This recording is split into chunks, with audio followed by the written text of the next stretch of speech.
2 and area 3 as deductions on the overall measurement, and then deduct area 1, deduct area 2, deduct area 3, rather than trying to describe north, east corner, etc. You can say northeast corner if you want, but sketchy. The background to which an item is installed shall be described or stated. So, for example, gypsum board again, is it gypsum board on steel studs or is it gypsum board on wood studs? There's a difference in insulation and products you use. Is it brick veneer on wood frame or is it brick veneer on concrete masonry? The way you install that brick and the angles you use is different, so it has a different cost associated with it. And then last one there is circular work shall be given separately. So anything that's circular is any form of a curve, whether it's on plan, elevation, or on section. That's what they consider circular work. This big long sentence here basically just says that this method of measuring construction work is organized according to master format. You don't need to read it all.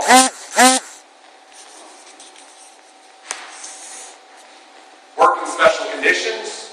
Alterations and repair work to existing buildings shall be so described. Handling materials and getting them in or out of such buildings shall be deemed to be included. Labor on existing work shall be described. And work in underpinning, which is temporarily supporting something while you're doing work, like if you're taking out a wall in a house, you have to temporarily support the floor above until you get your beam in. That's part of underpinning. Or sometimes you have to excavate underneath the foundation to remove something or modify your structure. So you're temporarily supporting it.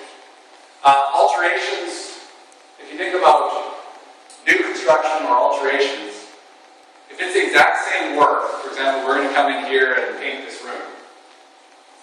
If this building was under construction, we would have free and clear access. It would be easy to get into this room and paint it.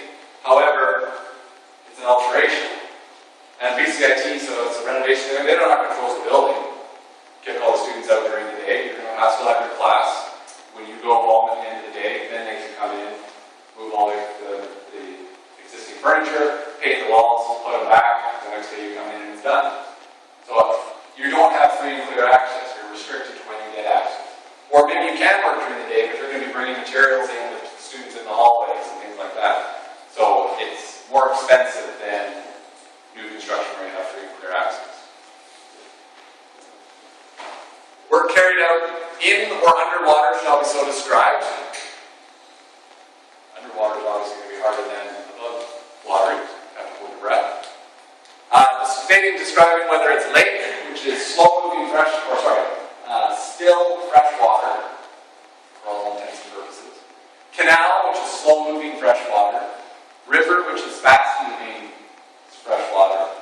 Or seawater, which is obviously salt water and affected by tides. As well as, where applicable, the mean spring levels of high and low water. So spring levels in the spring and the fall, there's different levels of what your water levels are. In the summer, it's obviously a lot lower than at the beginning of spring when there's a little snow melt coming down, you've got a lot to deal with.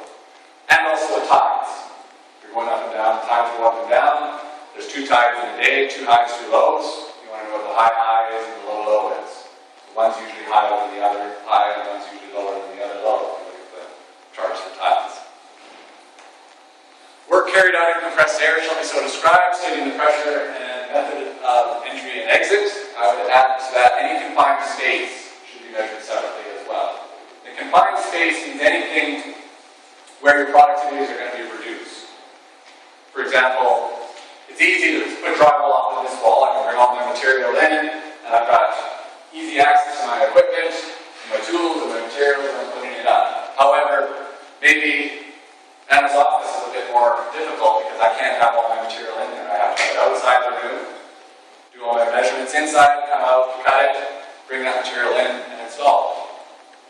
So that could be considered confined space. Or a confined space from a safety point of view would be an area where WorkSafe comes into place. It says we need to provide a safe work procedure because you need to make sure you have proper air circulation in that space. If you're working in a manhole, for example, that's in a road work, you have to, manholes are typically built up with rings of precast concrete, and you have to grout the rims.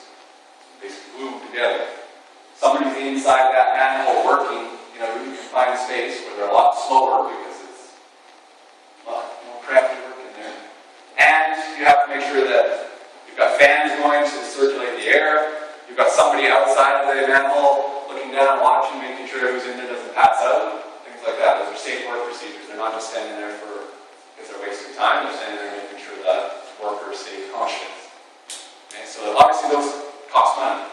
So there's a cost associated with it, so we should measure it. The last thing is temporary works. So we're talking about things that are necessary, like scaffolding. We don't measure scaffolding. Or hoarding, which is temporarily covering a hole in a slab so that people don't fall down that hole. Or guardrails, temporary guardrails. That's stuff we don't measure it as an item of work. We allow for it in cost. We don't measure each item separately. Formwork is considered a temporary item for concrete. It holds the shape while the concrete cures. But even though it's temporary, we still measure it. So this is one of the exceptions to that rule. Formwork not shown on the drawings, typically, unless you're getting into formwork design drawings. But typically on a set of structural drawings, it shows where the concrete extents are. It doesn't show the formwork. Somebody else designs the formwork design. Formwork we measure. Or if it's an owner-designed item specifically required by the contract. For example, in the convention center, we had, if anybody's been out there, we had that big prow that goes out where the big raindrop is out in the corner, prow of the roof. Well, a lot of that's over water.